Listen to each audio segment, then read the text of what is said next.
नमस्कार दोस्तों, हमारे चैनल के अंदर आपका स्वागत है। दोस्तों, वैसे तो सावन का महीना सभी भक्तों के लिए पवित्र माना जाता है और भोलेनाथ का विशेष दिन होता है। और भोलेनाथ तो दोस्तों साधारण मात्र जल चढ़ाने से ही प्रसन्न हो जाते हैं और भोलेनाथ की असीम कृपा ऐसे लोगों पर देखने को मिल जाती है।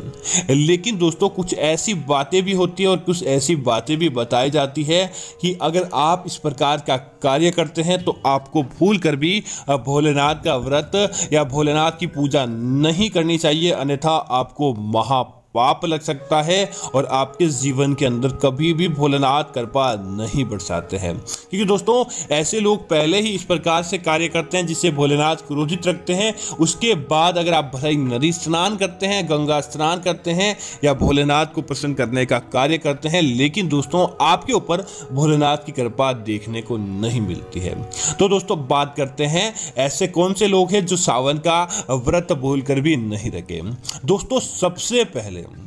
दोस्तों ऐसे लोग जो कि अपनी पत्नी, माता, पिता का अपमान करते हैं। जो दोस्तों कोई भी पुरुष हो और या चाहे कोई भी महिला हो, अपने से बड़ों का अपमान करते हैं, अपने स्वार्थ के लिए कभी भी बड़ों का कहना नहीं मानते हैं। ऐसे लोग भूल कर भी भोलेनाथ का व्रत नहीं रखे। अगर आप भोलेनाथ का व्रत रखते हैं, क्योंकि दोस्तों जिस घर के बड़े बुजुर्ग रूपी देवता नाराज होते हैं, उसके बाद आप लाख भोलेनाथ को प्रसन्न करने का कार्य कर लें, आपके ऊपर भोलेनाथ की कृपा देखने को नहीं मिलती है। तो इस बात का आपको जरूर ध्यान रखना चाहिए कि आप अपने घर से बड़े बुजुर्गों का पहले आशीर्वाद ले लें और उसके बाद भोलेनाथ की पूजा पाठ करें। और दोस्तों, दूसरा, वे महिलाएं और वे पुरुष जो सावन के पवित्र महीने के अंदर अनैतिक कार्य करते हैं, जैसे कि आप अगर किसी व्यक्ति को, अगर आपसे हो सके किसी की भलाई हो ना हो, तो आप किसी की बुराई के अंदर लिप्त रहते हैं। किसी व्यक्ति के बारे में झूठ बात बोलना, किसी व्यक्ति के बारे में झूठ फैलाना या किसी का घर उजाड़ना, ऐसी महिलाएं की आदत बहुत ज़्यादा होती है। अगर आप इस प्रकार का आपने अपने जीवन के अंदर कार्य किया है या फिर आप झूठ बोलकर किसी का घर खराब करते हैं, तो ऐसे लोग भी भोलेनाथ का व्रत भूल कर भी नहीं करें, अन्यथा आपको पाप का भागी बनना पड़ सकता है। इसी तरह दोस्तों, ऐसी महिलाएं या ऐसे पुरुष जो भोलेनाथ की भक्ति करते करते भूल जाते हैं और भोलेनाथ को जल अभिषेक करते समय तुलसी अभिषेक कर देते हैं। दोस्तों, इस बात का जरूर ध्यान रखिए, सावन के पवित्र महीने के अंदर तुलसी की तो आप पूजा करें ही करें, लेकिन भूल कर भी आपको तुलसी को शिवलिंग पर अर्पित नहीं करना चाहिए। अगर आप व्रत के अंदर तुलसी शिवलिंग के ऊपर अर्पित कर देते हैं तो दोस्तों आपको महापाप लग सकता है। इसी तरह दोस्तों, सावन के महीने के अंदर शंख बजाना और भोलेनाथ को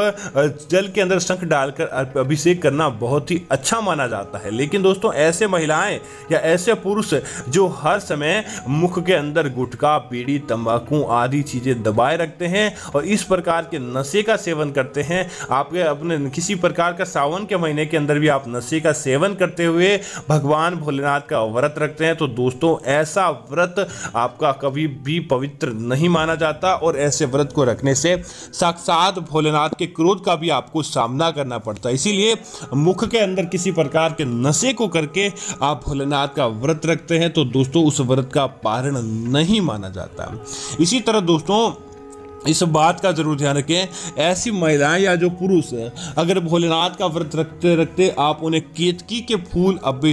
चढ़ा देते हैं तो दोस्तों भोलेनाथ को बहुत ज़्यादा क्रोध आता है। केतकी का फूल भोलेनाथ को भूल कर भी नहीं चढ़ाया जाता है, तो इस बात का ध्यान रखें, केतकी का फूल चढ़ाने वाले लोग भी भोलेनाथ का व्रत भूल से भी नहीं करें। अब दोस्तों, बात करते हैं उन लोगों के बारे में जो असामान्य तौर पर आप गलती करते हैं। दोस्तों, ऐसी महिलाएं जो कि पर पुरुष गमन करती है, विवाह के जीवन के अंदर बनने के बाद भी अपने पति के साथ किसी प्रकार का धोखा देने का कार्य करती है, और ऐसे पुरुष भी जो पर स्त्री गमन करते हैं, आपको भूल कर भी भोलेनाथ का व्रत नहीं रखना चाहिए। क्योंकि दोस्तों, महागौरी और भगवान भोलेनाथ कठिन परिस्थिति के अंदर के बाद भी प्रेम की निशानी माने गए हैं। तो अगर आप ऐसा कार्य करते हैं और उसके बाद भी भोलेनाथ का व्रत रखते हैं तो दोस्तों जो वैवाहिक जीवन के अंदर अपने पति या पत्नी के साथ भी इस प्रकार का कार्य कर लेते हैं तो दोस्तों ऐसे लोगों के ऊपर साक्षात भोलेनाथ क्रोध होते हैं,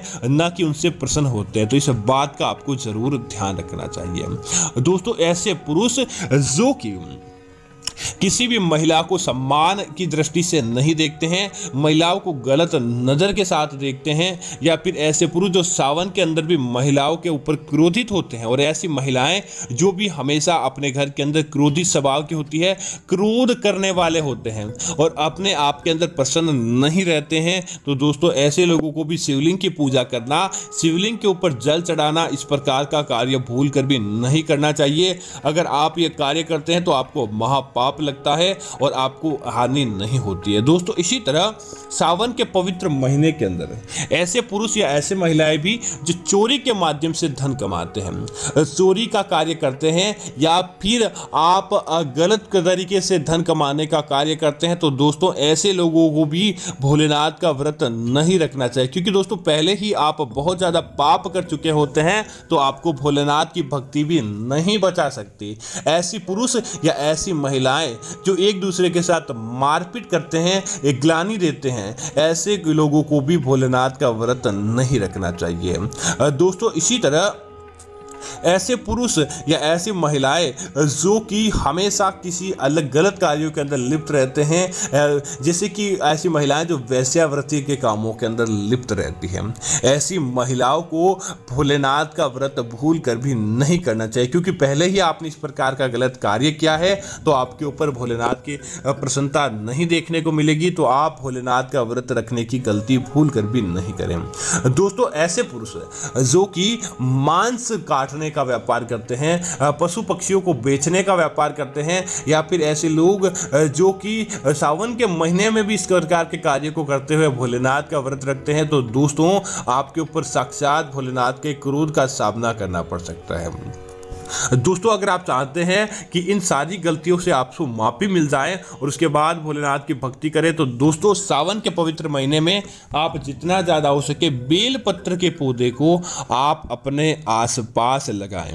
बेल पत्र को लगाएं, बेल पत्र की नित्य सेवा करें, और बेल पत्र की सेवा करने के बाद आप क्या करें कि अपने घर के आसपास आक बेल पत्र पौधे लगाएं। आपके आसपास कोई नंदी आदि हो तो उनको आप जितना ज़्यादा हो सके उनकी सेवा करें, और उसके बाद किसी भी शिव मंदिर के अंदर जाकर दान दक्षिणा दें, और एक बार शिव मंदिर की स्वयं सफाई करें, और उसके बाद अगर आप व्रत आदि रखते हैं तो दोस्तों निश्चित तौर पर आपको व्रत का पुण्य प्राप्त होता है, क्योंकि दोस्तों आपने आपके पापों का प्रायश्चित किया है, तो उसके बाद आपको भोलेनाथ की भक्ति का फल प्राप्त होता है और भोलेनाथ के व्रत का सच्चा फल प्राप्त होता है। तो उम्मीद है कि यह जानकारी आपको अच्छी लगी होगी। इस प्रकार की अन्य जानकारी देखने के लिए आप हमारे चैनल को सब्सक्राइब करें और साथ ही साथ वीडियो को लाइक और शेयर करना ना भूलें, ताकि ऐसी जानकारी आपको मिलती रहेगी। धन्यवाद मित्रों, जय श्री राम मित्रों।